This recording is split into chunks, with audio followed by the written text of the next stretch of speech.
Les technologies d'imagerie sont récentes, mais l'idée d'élaborer une science de la mécanique de l'esprit n'est pas neuve. Et elle est notamment motivée par l'ambition de répondre aux très anciens problèmes philosophiques de la relation entre le corps et l'esprit, en l'occurrence entre les neurones et la réalité mentale. Quand on a commencé à s'intéresser au fonctionnement du corps humain, il y a beaucoup de choses qu'on peut déduire, soit en regardant une personne, soit par autopsie. Par exemple, si je fais l'autopsie d'un animal ou d'un humain, je vais trouver ce qu'il a mangé dans son estomac et dans son intestin. Et donc, je peux faire une déduction que, ok, ça, c'est où la nourriture part. Le problème, c'est avec le cerveau, c'est qu'on ne peut pas observer un cerveau vivant pendant longtemps dans l'histoire de l'humanité. En tout cas, si on n'avait pas les moyens techniques. Si j'ouvre la boîte crânienne de quelqu'un et je regarde, je vois pas grand-chose. Et donc, pendant longtemps, c'était un truc mystérieux. D'ailleurs, dans l'histoire, on pensait au début que c'était le cœur qui était le siège un peu des choses, mais assez vite, même au niveau de l'Antiquité, on a des écrits, des gens qui disaient, en fait, vraiment, le cerveau, ça joue un rôle. Et ils le savaient à travers des accidents. Quelqu'un reçoit un coup sur la tête et perd, par exemple, la mémoire, ou des choses comme ça, change de personnalité. C'est vraiment autour des années 1600, quand on a commencé à s'intéresser à la méthode scientifique, etc., qu'on a commencé à faire l'hypothèse que peut-être que c'est le cerveau qui joue un rôle, qu'on a commencé à faire des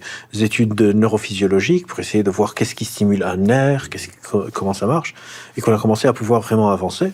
Et il fallait attendre encore 200-300 ans, donc la fondation du système qu'on appelle réductionniste du cerveau, des chercheurs, mais aussi des philosophes, comme par exemple Descartes, etc., se sont dit, ok, il faut qu'on étudie le corps, comme on étudiait le monde naturel, donc on va diviser et essayer d'étudier chaque partie, voir ce que ça fait. C'est vraiment dans les années 20, 30, 40, 50, avec le développement des moyens techniques, les moyens d'enregistrement de l'activité cérébrale, donc les EEG, les IRM, les MEG, etc. C'est l'imagerie, tout ça. L'imagerie, ouais. Exactement, qu'on a pu commencer à observer des cerveaux sains, vivants, en activité. À partir de quand est-ce qu'on a commencé à imaginer le cerveau en termes de zone ou de lobe ou d'air ? Alors ça, encore une fois, très vite, on s'est dit, ok, peut-être qu'il y a une zone, et on a des dessins de la fin du 19e, ou même un peu avant, de cette zone fait les maths, cette zone, etc.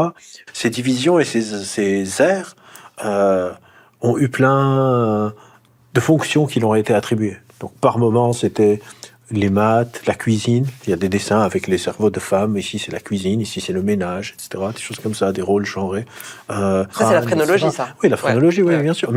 Mais tout vient de cette intuition que les fonctions seraient attribuées dans des zones du cerveau. Gall, l'inventeur de la phrénologie, avait dessiné sur un crâne les différentes bosses qui pouvaient représenter les qualités des individus. Une bosse placée à l'avant de la tête représentait la bosse de la poésie. Et encore aujourd'hui, nous parlons de la bosse des mathématiques, mais tout ça n'est pas sérieux. Oui, c'est touchant, oui. On ne peut pas dire que ce soit très scientifique. C'était une belle tentative.